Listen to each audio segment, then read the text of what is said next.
So hi, welcome to Good Noise Podcast. You're here with Off Road Minivan. We're going to ask him some questions today. I'm going to start. What inspired you to start the band, and what does the band name mean? Okay, we started the band like 4 years ago, and it was just like a fun jam project amongst friends. Um, and the band name itself is there's a nice, all right, okay. So the name itself came from just one day I was stuck on the interstate, and there was a bunch of standstill traffic, and minivan ripped out of the road through the grass up on the other side and then down the other end of the highway where it was open. And my fiance just went, "Oh, look, it's an off-road minivan." And I was like, "Shit, that's my Jimmy Eat World." All right. And it just stuck with me, but it fits the ethos of the band where a lot of the songs are about people that I grew up with, or knew, or Hudson Valley based stories. So the off-road minivan in itself is this. I hope this doesn't strike you guys personally, be that you're currently of that age. But like for me, when I look back at high school, I grew up in a tiny little town with like one stoplight. And the only thing I'd remember really is like, oh, you remember when like Jack flipped his car on whatchamacallit road and died? That is the off-road minivan. It is a flipped van with someone or a family inside of it, where it creates the only real like tragedy that a small town faces. Yeah. Where things are definitely different now, where you have a lot more stories related to overdose and stuff like that in small places. But when I was a kid, it just seemed like that was all I ever heard.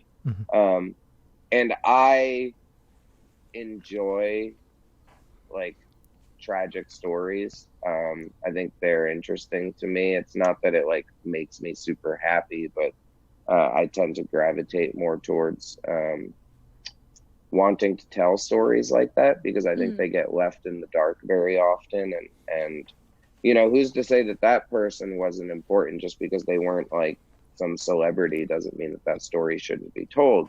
So I find myself often trying to tell these stories, and there's quite a few on the Off-Road Minivan record that are like authentic, true stories. Okay. Wow. But all right. yeah, it's a little more fucked up than you initially think. But and I'm not trying to be like Captain Morbid over here and be like, all I think about is death. Like, I'm a super happy guy. It's just when you think about a small town like that, you don't think about how many people behind the scenes actually do pass away from really crazy stories, whether it is driving the wrong way on a one-way highway, death by suicide from jumping off of a bridge, being shot in your sleep by your partner, like all these kinds of things that just would get left in the dark. And then we balance it out with the occasional nice song, like You is just a hypothetical love story. Platinum is about pot. Nice. Yeah, I'm a pothead. And if you couldn't tell, by the way, my eyes are, but no, just kidding. But no, I actually am a pothead. It's funny because my parents recently, they were asking about some of the songs, and I was like, oh, guess what Platinum's about? They were like, what? And I was like, guess. I can't. It's about weed. Oh, that makes it. Once I say that and you go back and read the lyrics, it makes way more sense. But it sounds really cute and nice, which was like the goal. Okay. That's nice. Yeah. Yeah, because I'm not really like trying to like tell kids to like smoke pot or nothing. I just, I write about it sometimes because I like it. Yeah. Exactly. But don't do drugs. Drugs are bad. I swear to God, if I hear of either of you doing them, oh no. yeah, I'm gonna tell your parents. No. I'm gonna write a strongly worded letter. Oh my God. Your parents will see your podcast and then be like, "What are we letting them do? Talk to this thumb-looking man about doing drugs." Sorry. Okay. Yeah. So, speaking of the album, congrats, by the way. Thank I you. love it. I listened to it. I'm currently actually stuck on the title track. I just want to say it's my favorite, and we are going to bring it up later in the questions. Yes. So how do you feel about the response to Swan Dive that you got? I am very surprised. I don't, we're a small band. So when we first released the EP, we were brand new. So it was just kind of everything we were seeing at first glance was like, some people like it, some people don't naturally, but it didn't gain a lot of traction. And we haven't released anything in 2 years. So I was like, I don't know if this is going to go well, if this isn't, if people are going to care. And I think, one, I haven't seen any comments more negative than, like, oh, this is okay, or music's good, band name sucks, which totally get. And people have just been really nice and supportive and said the things that I kind of hoped they would, where they're just like, yeah, this reminds me of the stuff that I used to listen to in the early 2000s. It's an alternative rock band. You can't really brand it as just like an emo band or an alternative band or a post-hardcore band, because the whole record ebbs and flows between a bunch of different sounds. So it's accomplished what I wanted, which was just like an easy listening album. It's not overthought. It's not oversaturated with like any fake sounds or any BS. Not to say that I'm against those things. Like my other band, we take it to the max, and I love it. But this band was meant to be like an organic songwriting process, and everyone's been really nice. I didn't necessarily expect it to be as nice as it has been. Like, even the people involved, like the label and stuff, are just like, huh. Everyone that hears it just seems to like it. So our biggest problem is just getting more people to hear it. We're not streaming like Post Malone is yet, but not yet. Yeah, Give it maybe a year someday. or two. Yeah. Yeah, It's so fresh that I have to like sit back sometimes like that and be like, dude, you just put this thing out. You're in the middle of a pandemic. You're in the middle of the new civil rights movement. Don't give a fuck about your album. And that's kind of where I'm at, where this came out right after quarantine really began, which I'm blessed that I was home and able to like look at the numbers and do a lot of interviews and talk about it, because I got to give it more attention rather than being on tour with my other band. And it's been really nice, and I just don't want it. I think its time will come, hopefully, if and when it does. But we also might be one of those bands where people, like American football, like 10 years later, they're like, "Oh, this is really, really good. Why didn't we ever go see this band live?" And we'll be like, "Well, we never played any concerts, so that's why." But because we only play really like 50 shows a year. Oh wow. At least in the past. Yeah. So we're hoping to do more, because everyone involved has their own jobs and families, and three of us tour full time. So I play in a metalcore band called Fit for a King. I kind of got that from the posters. I play in that band all year, and we do 150 shows a year, and lots of countries and all that jazz. So I don't have a ton of free time outside of, because I have a fiance who I very much love and don't want her to leave me. So when I'm done working, I come home. But because of the release and how well people have received it, everyone's kind of on board to really give it a shot. So we'll definitely be playing more this year. But I'm super thankful, all in all. Thanks for asking. I appreciate it. Awesome. Yeah. So how do you feel about the growth from your debut to this release? It's been cool. Like, nothing too crazy, but I started seeing at Fit concerts, having more fans be like yelling out Off Road Minivan or saying something to me about it, which was really cool. And we started to actually generate our own fan base, and people really being interested in asking when things would come and buying merchandise and all that, which the five of us have been friends for so long, and we've always been in local bands together, where we very much have imposter syndrome with our band, where we don't feel like a real band on a real label, getting recognition. We just feel like a bunch of dum-dums who are friends. So it's really nice. The whole thing has been very uplifting for me. It's an adjustment for sure. And like, we haven't gotten that, like, for instance, like our first music video, Spiral Gaze, I thought was so well done. It deserves 10 million views, but it just didn't get the traction. And I think that these things will just kind of take time for our band. And I think some of that comes with the name. Most people, I think, that read Off Road Minivan would assume we're like weird indie band, a country band, or a van with large tires. Interesting. So most people, when they hear it, I think the album itself has helped a lot. Because once you listen to the album and you read the lyrics, I think you get what the band name is more so about. Mm-hmm. But up until that point, if you're just going off of, okay, I see this album artwork and the Swan is really pretty, but what the fuck is an off-road minivan? It's not an easy sell, but I just like weird things, so it's it's a little difficult, but it's been really nice, man. I'm super happy with the growth. People have been cool. I'm glad people like the songs and are like taking it for what it is. Because it's not, we're not trying to, put a big flashbang in the pan. We're just good rock music, nice songs. Oh yeah. Yeah. Awesome. You love to see it. Oh Yeah. my god. Okay. Cool. So, can you tell me about your headspace while you were creating Swan Dive? Yeah, well, the writing process took about 2 years, Oh wow. and we wrote a lot of demos.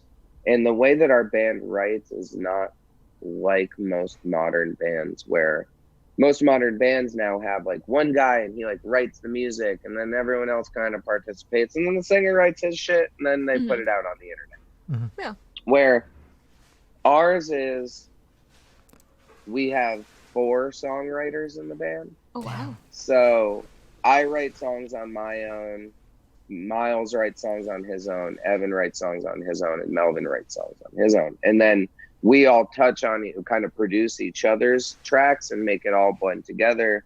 And everyone starts in a different way, where Melvin is a really amazing engineer and records the guitar and bass for our EP and our record. So his demos sound awesome, where me, I'm sitting down and writing a song on acoustic guitar, coming to practice, being like, hey, I'm going to play this song and I'm going to sing it. And then I'm going to show you guys the chords. And then you're going to like take it and make it better. And then we like build out the song together as a group. So everyone has their own different style. So it takes a lot longer to make the product. Plus you have a lot more ideas because you have a bunch of different people writing different songs. Yeah. So the headspace really shifted a lot from time to time, where I had times where I was down in the dumps.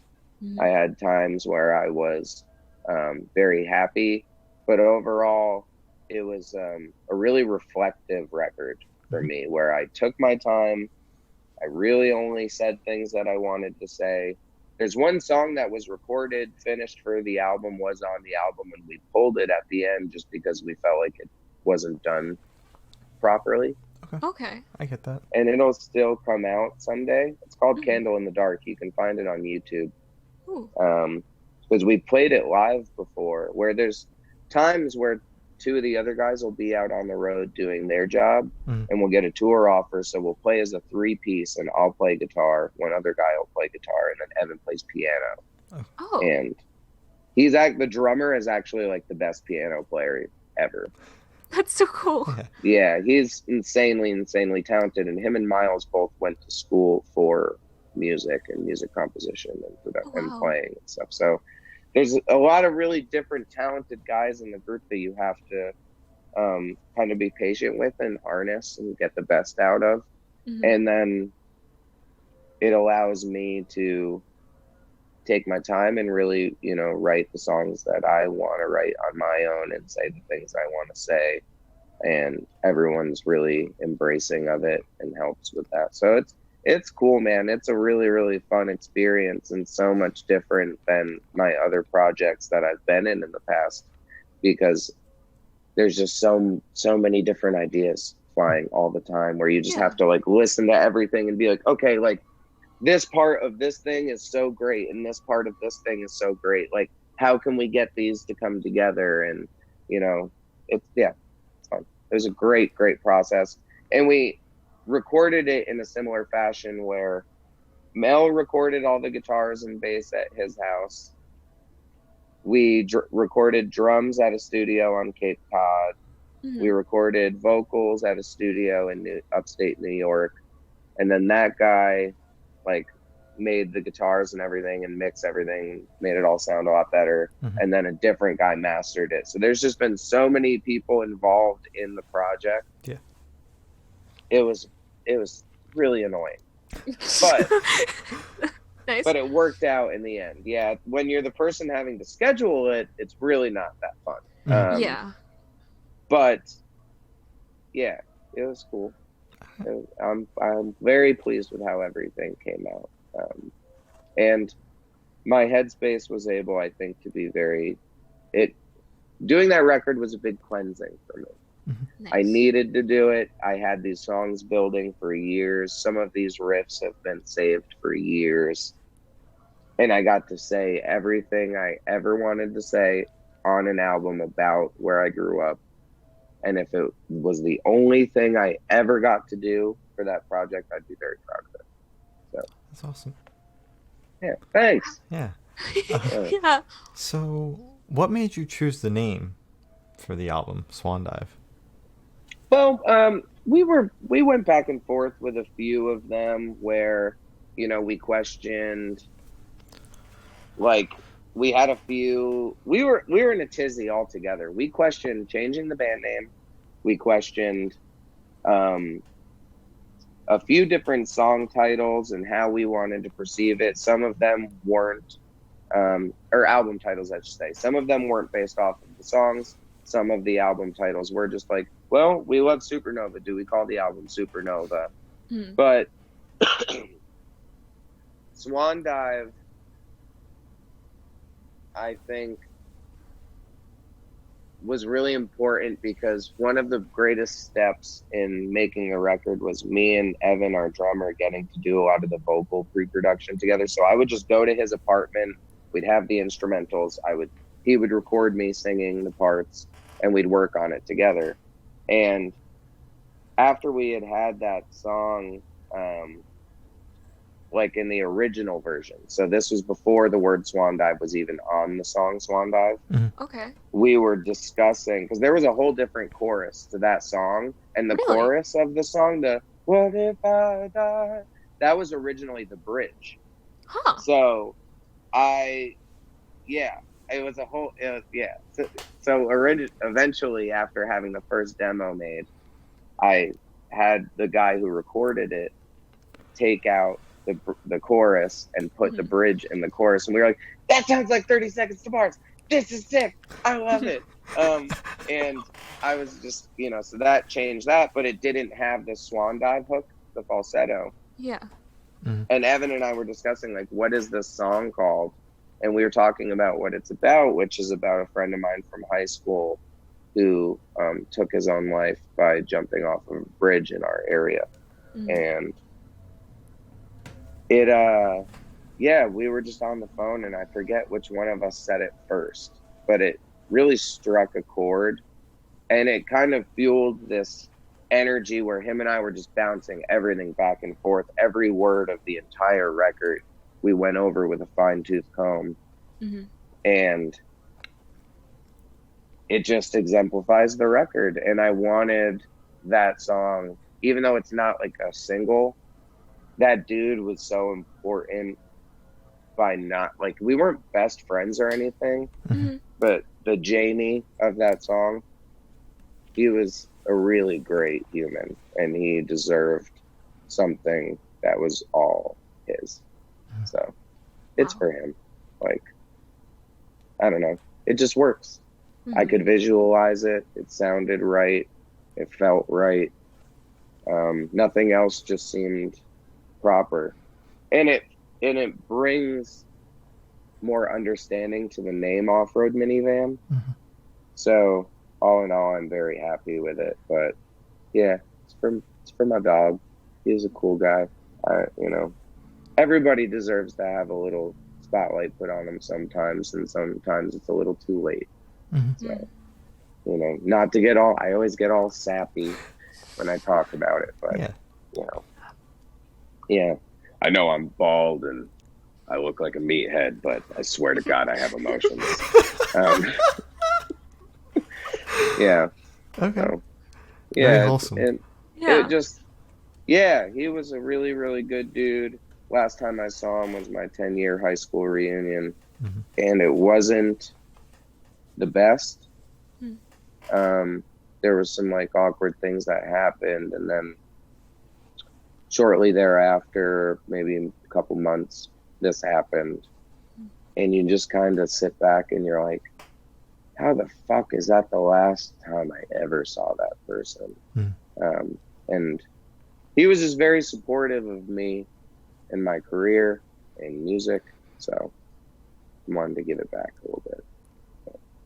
Wow. Yeah. Wow. Okay. Wow. Yeah, dude. Hell yeah. Yeah. Oh my God. Life is like a box of chocolates, and then somebody jumps off the bridge and you write a song about it. Yeah. Yeah, you like that on the podcast? Damn. I know. I always have to really curb things with my awkward humor, because otherwise I'll end up just crying during these fucking interviews. I did like last week. I did like recently, and it was just so weird. But it was obviously like, I think everyone's been like peak emotions lately. And yeah, it's tough to talk about this stuff, but you got to write about what's real. Yeah. You know, you have to write about things that actually matter to you. Otherwise, what's the fucking point? I mean, there's a lot of great songwriting that's done just for the sake of songwriting, and I don't knock it at all. But for me, I try to keep it a little bit more authentic. Like, I want to be able to, you know, I could discuss each song for a fucking hour a piece. Like, you know, you should, I feel like you should be that thorough with your art if you're going to redeem it as such, you know? Oh, yeah. Yeah, definitely. Yeah. Respect it. Yeah. Okay. Thanks. Wow. Okay. I know I'm weird. I'm sorry. No. No, I think she's doing it because the Fine. answers are so good. Yeah, like that was my favorite song off of the record. Like, I told Shane, I was listening to it and I was like, Jesus Christ, every single bit of this song just hits hard. Just like so now that you tell me that, it just adds like a whole nother layer, and just okay. Yeah. Right. The book referenced in it, you know, because feels more natural talking to you guys about it because you're in high school. It's a high school yearbook, man. Oh. Wow. More than a face in a book on a shelf. That's like, is he going to be more than just some guy that's in my parents' fucking basement in my yearbook?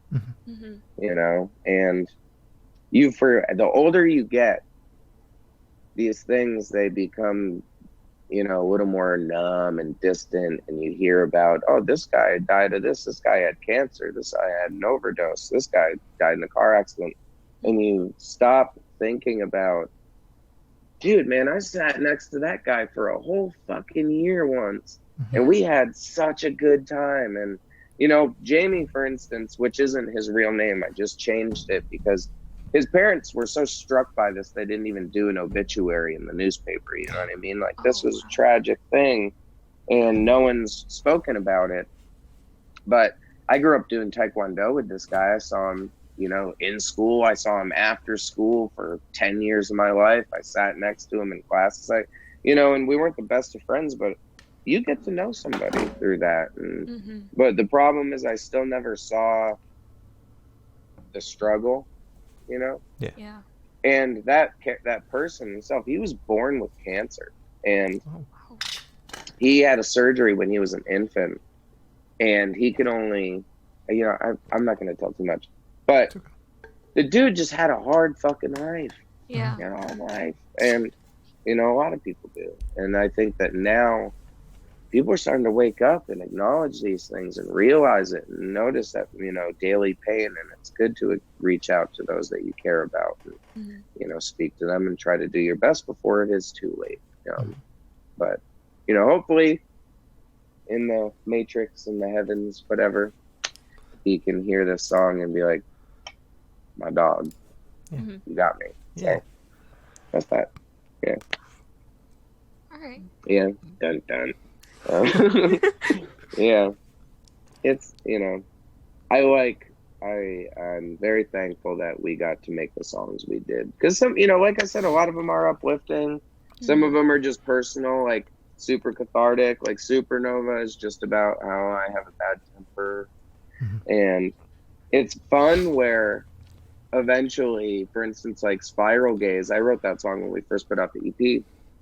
And it was about a friend of mine, where most people think it's about like a love relationship, where it was about a dude, a friend of mine, who I had a falling out with. And we recently just started talking again. And he was like, man, Spiral Gaze is so good. It really fucks me up. And I was like, good, man. It should. It's all about you.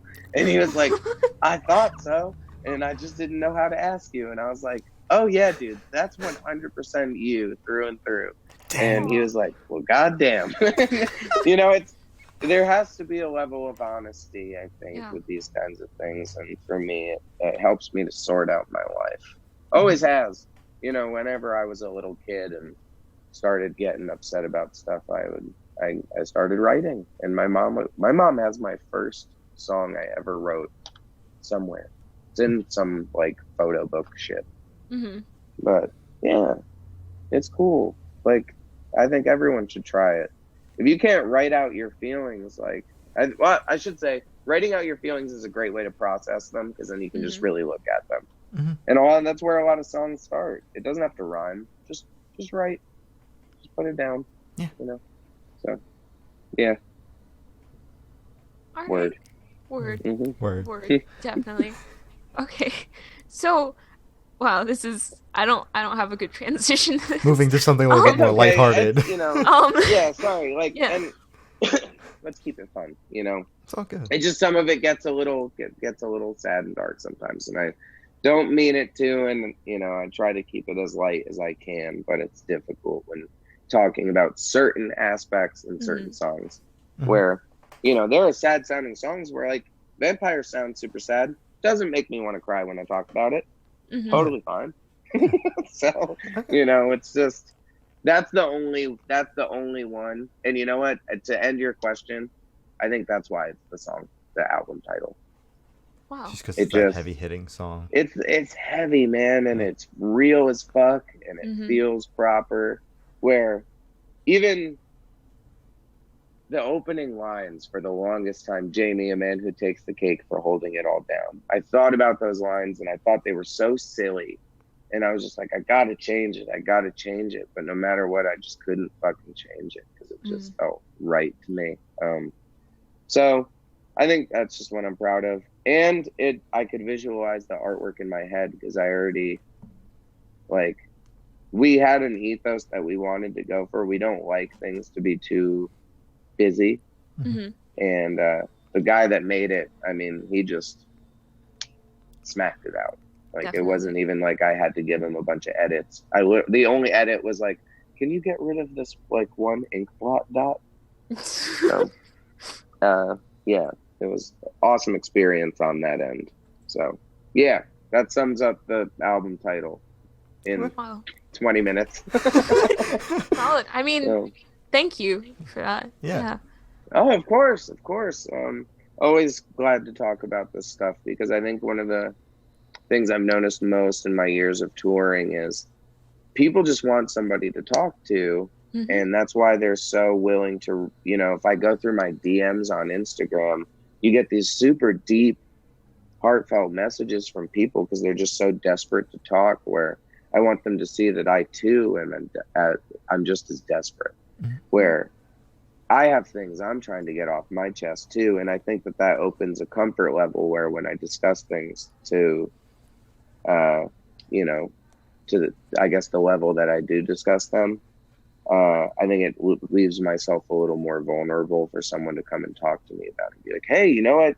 My friend also, committed suicide, or my cousin, or whatever. And I just need somebody to process these feelings with. I like talking to people. So, just about being vulnerable. That's all. Oh, yeah. Wow. Yeah. Okay. All right. So, wow, this is again, I don't have a good transition for this, but I'm just gonna go straight for Okay. it. I got Um, some new workout bands in the mail. Are you guys oh my God, excited for me? Yeah. I'm very excited Good. for it. Now that's a way to transition. There we go. All right, There you thank go. you. So You're what welcome. band or artist influences do you think you can hear on Swan Dive? Not the title track, but the actual album itself. Okay. I would say there's quite a few. I mean, the ones I use the most are like, there's some songs that sound more in the realm of Jimmy Eat World and Third Eye Blind and like your more fun stuff. And then You is like a Third Eye Blind Coldplay ripoff.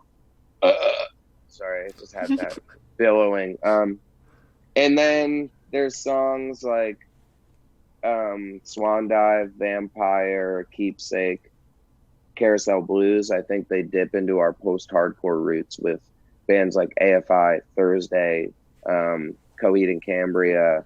And even for me, one person I think about a lot when I'm trying to write choruses is 30 Seconds to Mars or Jared Leto.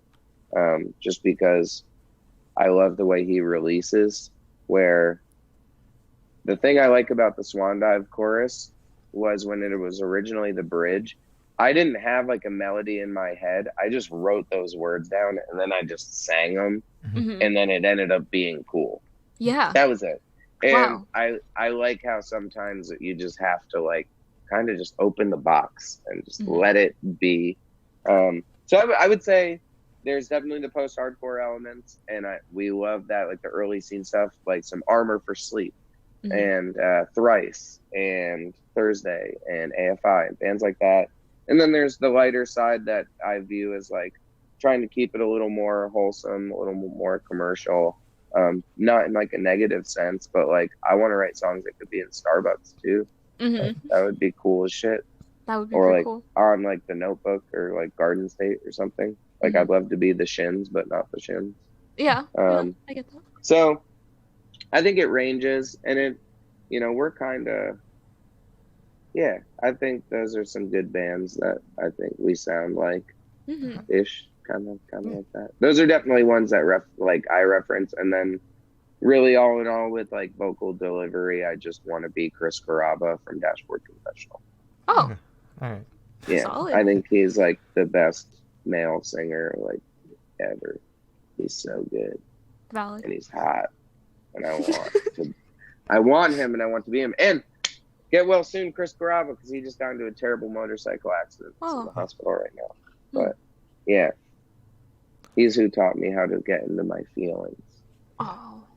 Yeah, because it was like Dashboard when I was in middle school was the first thing I heard that I really gravitated towards, where I was like, oh, I'm going to do my hair like you, and I'm going to dress like you, and I'm going to learn how to play guitar, and I'm going to like, he's a real idol of mine. So I guess, yeah, like guys like that, Circus Survive and Thrice are probably like major influences for me when it comes to that stuff. But, yeah. All right. So on this album, what song took the longest to write? It's a real thinker. Maybe I would say Taconic took a while. That was it. That one took a bit, because that one went through quite a few, like 3 or 4 like workings and recording, like a few different recording sessions, and like trying to really get that one to. I had a really specific sound in my head for that song, and it took a while. So I would say that song, and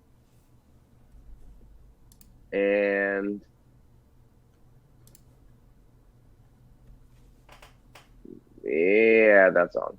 That song. I would say that song. Yeah, I think that one was the most difficult to get right, because it's so soft, and it's got to be properly soft, and sometimes like everyone wants to just bang on their instruments all the fucking time. Yeah. And I just want them to shut up and like let me like hear some bass guitar for a minute and let me sing sad songs. So that one was like a good learning experience. That one and Supernova took work to make them be properly let them build properly. It's got to be a crescendo, not just like a standard gonna hit you in the face all the time kind of thing. It's like so a little uphill guy.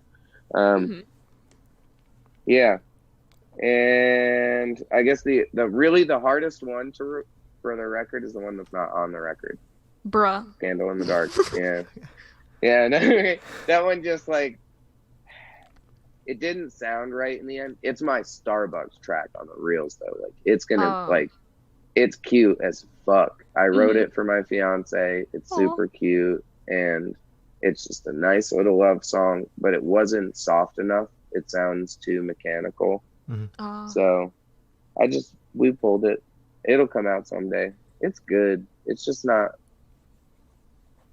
there yet, I get that. Yeah. But yeah, that one was a pain in the ass because also there's a guitar solo in it, and I was on tour, and this was a song that I wrote, and then it was another one hey, I wrote all these chords, and like this is the melody, and like this is how I want it played, but you guys have to play it, which is always difficult because no one's ever going to do anything exactly the way that you do something. Yeah. And there was a guitar solo part, and I told Miles like 20 times he'd send me a solo. I'd be like, nope, not right. It's got to be more like this. Nope, not right. Like I was such an asshat about it. And that's why it's still not on the album. Bruh. So, yeah, exactly. I get that. Yeah. Seriously. So, it'll come out someday. It's cute. You can watch me wiggle to it on YouTube. But, yeah. Awesome. I'm excited to hear that. Yeah, because I like playing. I write not a lot of the songs, but I write some of the songs, and I love playing guitar. I'm just not nearly as good as everyone else. So I don't do it very often. That's fair. That's why I only play guitar if we're doing like acoustic tours where things are easy and soft and things I'm capable of. But, yeah. So, speaking of future releases, are you planning on releasing anything because quarantine's over, are you planning on releasing anything sometime soon? Yeah. On the digital side, we still have a video for Vampire that's going to come out. We have a video that we're putting together for your Platinum that's going to come out. And that's just all like fan submission stuff. So it was really a pain in the ass, but it's super fun. Okay. It's literally every like 2 or 3 seconds is a different person. So oh wow. Yeah, so it's a lot. Yeah, pain in the ass. But we are going to a studio in South Jersey in Hillsgrove. At the end beginning of July. And we're doing a 5-song set, like Audio Tree style. Have you guys ever seen those videos? Yes, all the time. So we're doing like that, but not at Audio Tree because we're not famous. And we're doing It's Harder to Make It, Swan Dive, Spiral Gaze, Vampire, and You. And we're gonna track all of those live and have a videographer come and do like Audio Tree style. We're doing that. Yeah. Oh my god, that's so exciting. So that'll come out sooner than later. And that's it for now. I think like I'm working on a song at the moment. Like we're always writing. It's just that's the perk of having so many people in the band that do write, where we already have quite a few new songs. They're not like finished, but they're there. So we'll come out with stuff eventually. I don't think we'll do another 2 years before you hear things. It's just I'd like to do more singles. Contracts just make that difficult. Yeah, I get that. Yeah, where it's like if I don't want to wait too long because the longer you wait, the longer that contract is operating, which is a good thing. And but sometimes you want to grow, and you can grow a little faster if you release albums every 18 months, like every other motherfucker on the planet. Bro, yeah. So back to the album. How did you choose the opener and closer for the album? Did you write them that way, or did they just kind of fall into place? No, okay. Originally, we've pictured Swan Dive as the opener. Mm. And it's the opener usually, like, not usually, sometimes when we play live. Mm. Because I love the way it hits, just very jarring. Yeah. But Evan, the drummer, his favorite song on the record is It's Harder to Make It Below Third. And he really pushed for it and thought it was a great way to start. And I think it is the best way to start the record, because for me, what that song feels like is me getting out of senior year of high school, getting in my car, opening the sunroof, and like hitting the road and blasting that track on as I drive out of school. And it's like that beginning of summer track where I didn't want to start the record being like, hey, Def, sadness, blah. I wanted it to be fun and be like, hey, like, because the song itself, It's Harder to Make It, is a very, it is a sad topic. But it's just presented in such a fun way where you'd never fucking know. But even though I do sing about like cutting old ladies' faces off and shit, but you know, not off, but slicing them with broken bottles and whatnot. But yeah, because Below Third is an area in Hudson, New York, where I lived for a few years, but it's where my father grew up, and my grandma had an antique shop in that town, like all throughout high school. But 50% of kids don't graduate high school. Oh wow! And they're one of those towns like in South Park, the Shatika town, where a bunch of people came and bought up all the main strip and made it really nice and put super fancy restaurants and like hotels you can't afford and shit. But then they're like, oh, we'll come and hang out Below Third, where there's the projects and the one shitty bar that only people that actually live here like to go to. Come hang out. And so that's why I wrote it as It's Harder to Make It Below Third, where it's one of those towns where everything else is so nice and it looks so great, but if you live on the one end of town where the real people that are actually from that fucking city live, it's not so nice for them. The gentrification has really fucked up their life. So, yeah, it was a fun track. It was proper. It's a good way to start it. It's up like a fun, like in terms of the music is very like upbeat, but it gets the story moving where it's like, okay, we're going to start talking about this area and break it apart a little bit. So yeah, that was an Evan move. He really shot for that one. And I think he was right. I'm very glad that it's the opening track. It feels right to me now when I spin it, for sure. Yeah, and the ending track, so that was one of the later songs written, and it was a weird one because I wrote most of it in different pieces, where I had originally just a where I'm singing all that you share wanting a friend and all that shit, and then I wrote a different song where I was pretending to be Third Eye Blind, where if you play the like I can't get away from everything, get away from everything, and if you sing it like Steven, it sounds like a Third Eye Blind song. So I was like, oh, that's cool. And then so I wanted it to be two separate songs, and then I was like, bam, we'll just like make it into one song. And then they fucked. And then it was one song.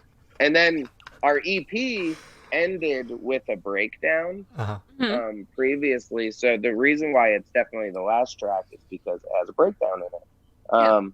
And the breakdown on that song originally was not what I wanted. I wanted it to be way more different. I wanted it to be more like brand new sewing season kind of breakdown, but it ended up more like a gent breakdown.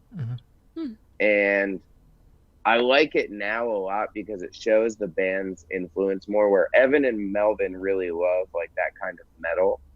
And then in the background, you still have the like Coheed and Cambria-esque riff. So it all blends together real nice. But yeah, got to end it with the breakdown. It's necessary because we like breakdowns. And like every practice ends with breakdowns. Hell yeah. Wow. Breakdowns You love are to good. see it. Breakdowns are good. Yeah. Yes. They are. Yeah, I like breakdowns. Hell yeah. Breakdowns are good. Breakdowns are Yeah. Screamo's sick. Breakdowns are sick. I love that kind of shit. Hell yeah. But I just don't want to do it all the time in Yeah. the band. I want to do it once. like as a treat. Yeah. Yeah. That's all it is. That's the one time where I just, at the end of the show, I get to kick things and kick people and Oh my break god. shit and be weird. And, yeah, I like mosh while I sing. Oh, that's so Weird. cool. That's I awesome. mosh and I dance. I dance and I mosh. And I have a good time. As you should. I think that's my favorite part of being in this project is getting to be like completely uninhibited. Mhm. Where the vampire video touches on that a bit, where I dipped into my like theater roots, and I shouldn't say I fully like choreographed, but I did like some dancing parts where it was really just in my brain. But and I got to do full makeup and get really weird, and I painted myself red and I look like this like demon, like super cool. That's pretty really fun for me.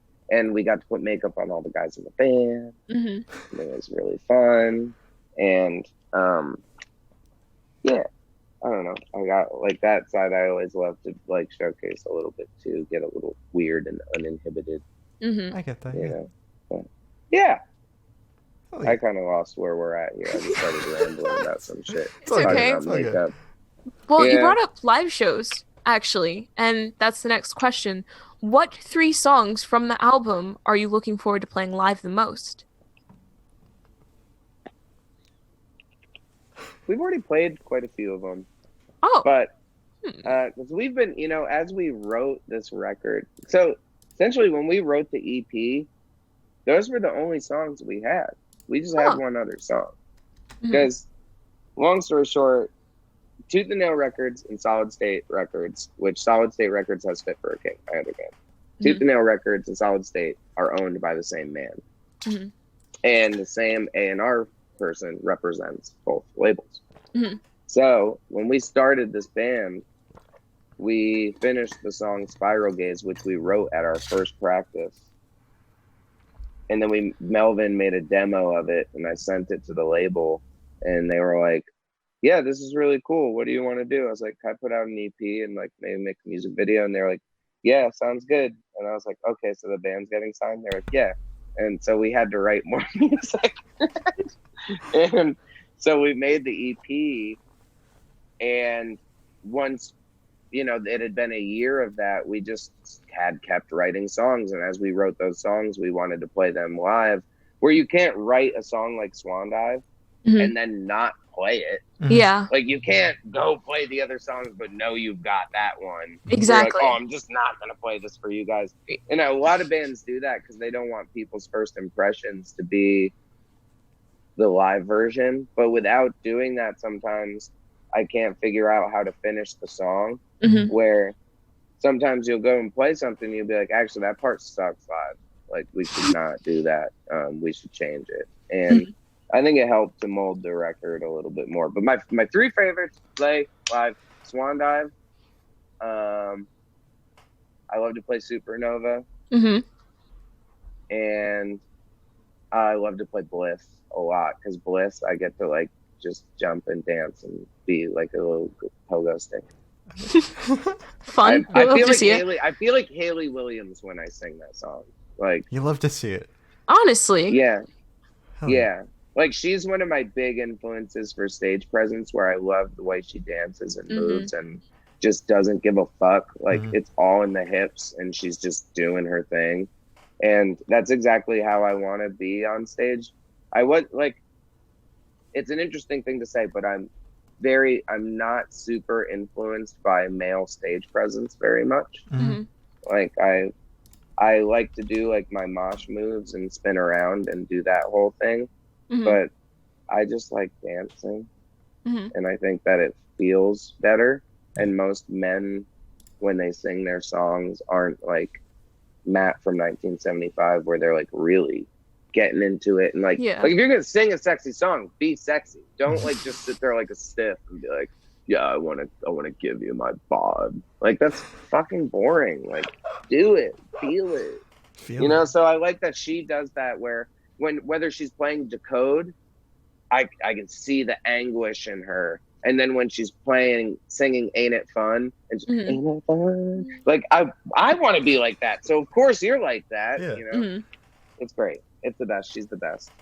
So, yeah, those are the 3. I think those are my Yeah, yeah. Carousel Blues is really fun too because vocally it's not too difficult and I like the breakdown. But I always end up hurting myself during the Oh. breakdown because either like our last tour we did, I fractured my hand on Melvin's guitar, Dear God. and Dave during the video shoot for Vampire, he spun his bass around. He chopped the shit out of my arm. Like we always end up hitting each other Uh-huh. Oh, because everybody gets all crazy. yeah. But Carousel is one super fun to play. So I'm gonna say those 4. Okay. Mhm. All right. I'm breaking the rules. Damn. Go for it. Awesome. So for the last couple questions, we're going to shift away from music, and we're going to go straight to death row. So if you're on death row, what would your last meal be with a drink?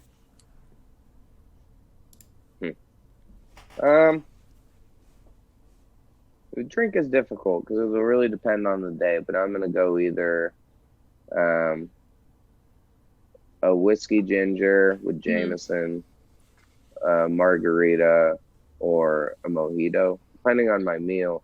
But really, right now the meal is difficult because like I might be on death row and be like, no, the last thing I need is like a mound of really good barbecue, like pulled pork, and maybe some naan bread with like Lowry's on it and some butter, and maybe like butternut squash mash and like some mac and cheese, and then like a milkshake to finish all that shit up.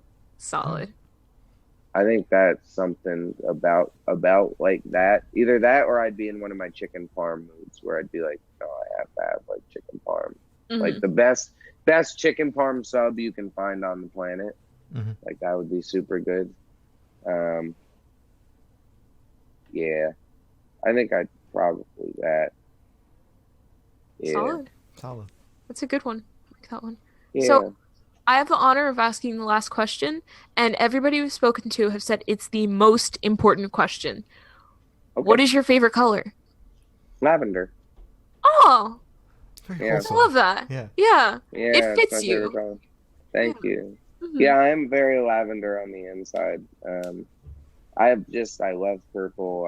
I don't know. I think as a kid, I always said, green's my favorite color, and I love green. But I think like when I became old enough where I was like, oh wait, I'm gonna like really choose my favorite color. My favorite color is definitely lavender. I always gravitate towards it. I love to wear it. I love that anything that it has that color in it. I'm actually designing a new guitar right now. That's gonna be like it's gonna have lavender in it, but like lavender to like a dark purple to black sparkle. It's gonna be beautiful. Sick. Yeah. Yeah, it's that, it's so beautiful. I love it. Oh, yeah. Yeah. Delicate and nice and just always sticks out. Yeah. That is an important question. Yeah. I think, very loaded. Honestly, I'm super triggered that you asked me my favorite color. I'm offended. My favorite color is black, which is not a color. It's a because shade. I don't. Yeah, colors are stupid. Colors are for sissies. Finally, somebody said it. Right? Yeah. So Yeah. What are your guys' favorite colors? Yellow. Black. What kind of yellow? Like Lambo yellow? that yellow. If you want a code, a hex code, it's FCE 300. How the fuck do you know that off the top of your head? See, 21 Pilots has done stuff to me. Okay, like it's a whole thing. Wow. And yeah, they So is made it like me the memorize. yellow that they use on the last album artwork? That's the exact yellow. Okay. I can't 'cause believe you have know you it off the seen top of that? your head. I hate you. Yeah, that's amazing. Yeah, it's a problem. But thank you. Yeah. I appreciate it. Yeah, that's cool. What's yours, dude? Well, typically I would say black, but we just had the it's a shade conversation. It's a shade. Yeah. Yeah, it's not a color, dude. So It's void of all color. other than that, like purple has always stuck out to me. So Purple's like good. Yeah. nice purple, yeah. Like a nice plum. Mwah. Love purple. Purple is an incredible color. It is Very, very underrated. definitely. Very passionate color. You could tell a lot with purples, man. Hell Like green, what's it just gonna look like trees or puke? That's stupid. Lavender, it stays dope the whole way through. Exactly. Blue's kind of like that. Yeah. We usually But get, those are yeah, the ones that we usually get. Blue, purple, yeah. and nobody said yellow. And that makes You me know so sad. Everybody's what's against interesting? yellow. And So when yeah. I was in high school, I wasn't against yellow. When I was in Mm, high school, I had two buddies, and we went through this phase where, like, at the time, the outfit was girl pants, like really mm, tight girl jeans, super tight t-shirt, studded belt, and you always had a bandana in your back pocket. yeah. And my buddy, one always wore red, one always wore blue, and I always had yellow. Hmm. So I would wear a lot of yellow clothing. I had a yellow bandana in my pocket at all times. So I'm with you on the yellow. Thank you. I I do love me appreciate it. some yellow. I just look so gross in it sometimes. I have Probably one too. yellow shirt that's like a more pastel yellow. Mhm. Like I can wear those, the more like earth tony pastel yellows. But the bright ones I can't do anymore just because I'm too much reddish hint going Mhm. on. I get that. Yeah, it just doesn't look very good. You would look great in yellow. I don't understand what you're saying. You don't wear yellow. It's I I tried. It doesn't work. You don't like it? No? It's a tough color no. to pull off. It's It a very is, yeah. difficult color to pull off. Yeah. Just like purple. I mean, I can only wear certain lavender pieces. Mhm. Like, I had this one lavender crew neck that I wore for years, Mhm. and currently it's in my fiance's closet because I'm not laying claim to it at the moment. I have Mhm. it's like, man, do I feel as G in this as I should? And it's a little faded. It's a little more grayish now. Mhm. Where I want it to be real light lavender, like, Yeah. you know, Yeah. yeah, Wholesome. cool. Colors are tight. They are. I like colors. Yeah. So- What's your least favorite color? Yellow. Shut up. No. I'm gonna Wow. shut up real quick. No, I'm kidding. Orange or yellow. Just something about them. Wow, you're actually serious. I'm dead serious, yeah. I'm not like trying to Wow. piss you off. I'm dead serious. Wow, so you must not like my background then. Okay. I can't stand it. I love noticed. it. Thank you. Are those like drawings of yours on the back, or what's the like little like the man What, and woman these? in the middle? And Oh. yeah, what is that? All this stuff. That's Dan and Phil. I got them at a show that my brothers took me to Okay. because they did a stage show and it was really cool. And then all these little things are paintings that I've done, and then this is a poster that I got, and then these are magazines that I got with the poster that my brother got for my birthday. That's So, awesome. yeah, Very cool. thank you. Yeah, Appreciate it's it. important to have cool design in your home. Hell yeah. It is, yeah. Express yourself. Yes. Yeah. Yeah. I guess what's my least favorite color? Mhm.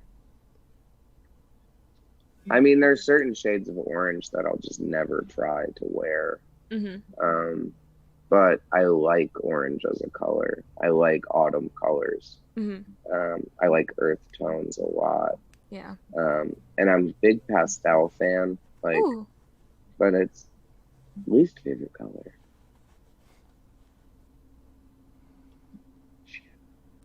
There's like a really dark purple that's like murky, and I hate it with my entire being. Well, that's what my fiance hates purple too. She Oh thinks no, it's I tasteless. like purple. I just don't like the murky one where it's getting close to a gray, but it still counts as a purple. I don't like that. It annoys me so. And I have it on my wall, but like I have because I painted my wall a little bit. So it's just Yeah. This is a really tough question. it is. The We should start favorite- asking some. It's tough and you asked it. Favorite is easy. But like, yeah, shit. I don't know.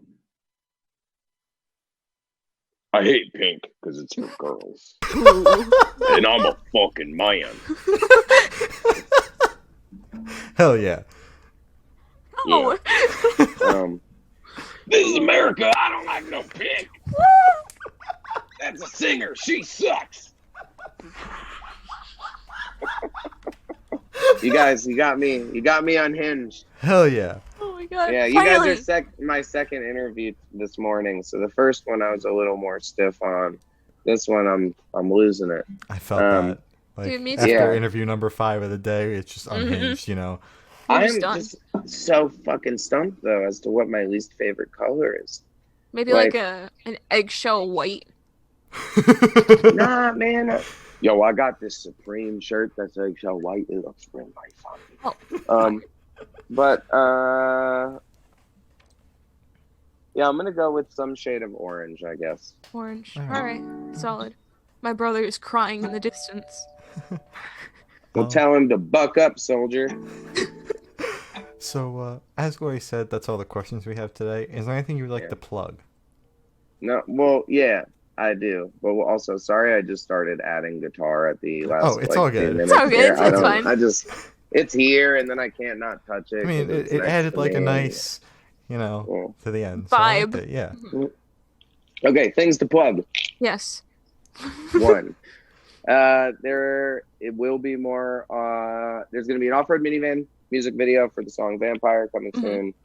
There is going to be the live audio tree style set, which will be very cool. We have Fit for a King is dropping new music soon, a new record. If you would like to hear more of my personal bullshit, I have a podcast called Get Tucked. And you can listen to that anywhere you listen to podcasts. It's just me and my metalcore bros doing metalcore things, talking metalcore shit. And it's very fun. Not all just metalcore guys. I did all of Fit for a King, all of Off Road Minivan, and a bunch of other friends. This was my quarantine project. I started a show. So yeah, Get Tucked anywhere you listen to podcasts. Listen to my bands, Off Road Minivan and Fit for a King. Yeah, that's it. That's all my plugging. All right. Yeah, Awesome. and the only other kind of plugs I would like are hair plugs, if you would like to put them in my head, because I have one bang left, and it's gone right now, but I can grow it out if you want. Oh my god. So if you have any of those, hook a brother up. But yeah, that's it. All right. That's all I got for you guys. Hell yeah. This was fun.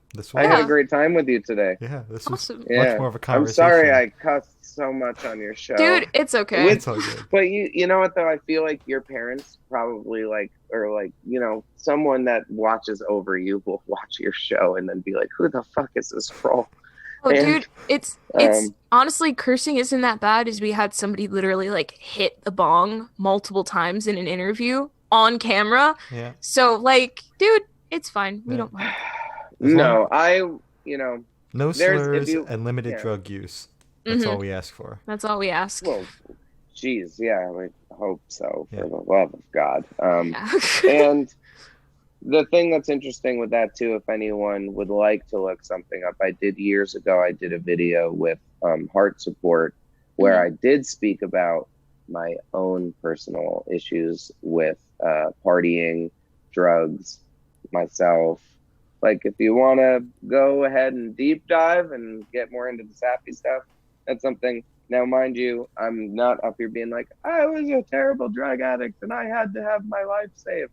And it's one of those things that I've realized more so as time has gone on, where if I watch that video, I don't like everything that I say in it because I make my life seem worse than it was. Where really, I came from a very white picket fence situation. My parents have been together since high school. They're cute as fuck. They love me. I'm very lucky.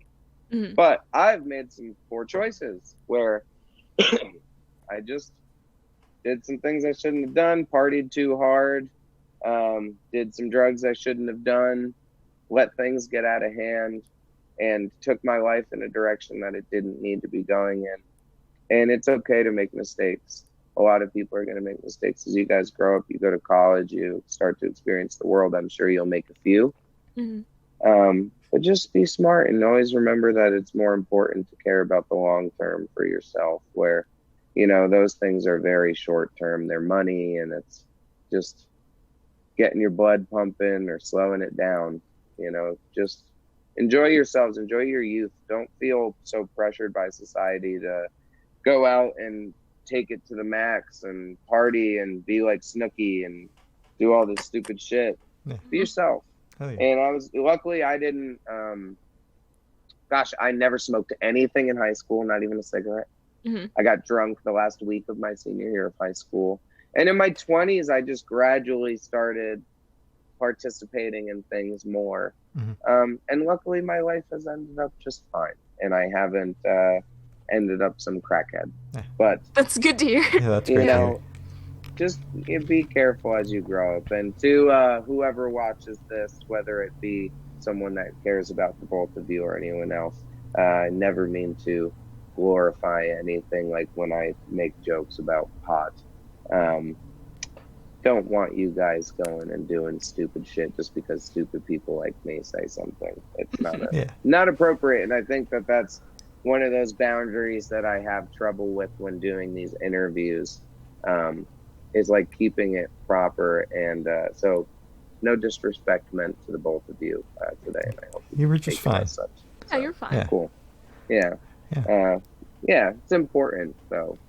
People have too many influences, too many pressures these days, and it's a lot. I can't imagine if I had to go through all this stuff again, growing up and whatnot. The only thing I would do differently is I wouldn't flat iron my hair so much, and I wouldn't shampoo so much. But then maybe I'd still have some. But in terms of those kinds of life choices, I just didn't ever feel pressured the way it appears like you guys are being pressured to grow up. And growing up sucks. It's paying taxes and having to pay car insurance and deal with things that you really don't want to have to deal with. Enjoy the fun while you can. Enjoy your education. Enjoy your passions, your hobbies. Take it to the max.